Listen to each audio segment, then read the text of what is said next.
So as a student and later an instructor working on the project, what was his hands-on experience like? I mean, what did you learn when you're designing and building a project like this you're absolutely not going to get in a classroom? Sure. You know, when I was in school, I really wanted to get involved with a design build project. So when I was able to, I went down to the Mississippi Gulf Coast and worked with the GCCDS to do a design build. And when I came back, I thought, wow, you know, there was so much that the experience that I got. You know, there are, you know, one way that I've said it before is that there's a real weight to your decisions, and there's kind of a physical aspect to that too, and there's a consequence. Yeah, and there's, you know, you get to have the experience of getting to visualize the space and actually to inhabit it, and you know, there's lots of different sort of phenomenological kind of conversations that you could have about, you know, just that smell of the construction site and the process of seeing the various integrated systems as they kind of slowly come together, and understanding better how to do that effectively. And so, you know, the design build as an educational model, and Tricia, you can probably speak better to this than I can, but you know, I think there's so much merit in it. The students, they really take ownership of the projects, and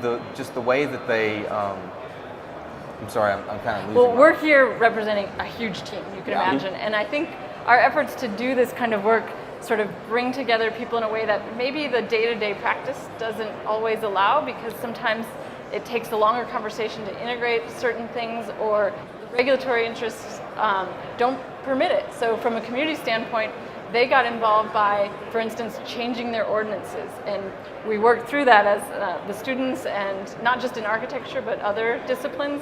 As well, they got involved with the state regulatory body of environment and conservation, and they'd come out. So the sort of weight of the university and the idea that this is a research project gave them a measure of safety about, yes, we will make sure good things happen and safe things happen and the research gets disseminated, but also allowed us to kind of push it forward and the goodwill in that regard. So it's the design build aspect, I think, of what it offers students. It seems that they communicated as being most excited about is learning how to communicate the value of design to others who are non-architects. And that really is a lesson that is hard to get in school without this kind of work. So certainly no project makes it under the AIA COTE Top 10 list if it isn't first extremely sustainable and work very well as a piece of design. And those are two ideas that are generally thought of as being very, very expensive. But this house says no. How did you get down to $180,000 minus labor with this project? There's a lot. It's a difficult number to create for that.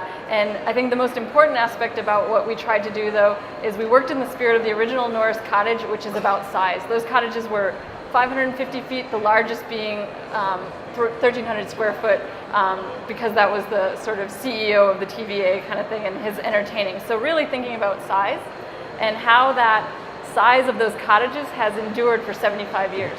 So our effort was to understand that could you live in a space, in a landscape that flexibly in a way that would endure for that length of time. That gives you sort of a high price per square foot, but you're obviously multiplying that over a smaller square foot.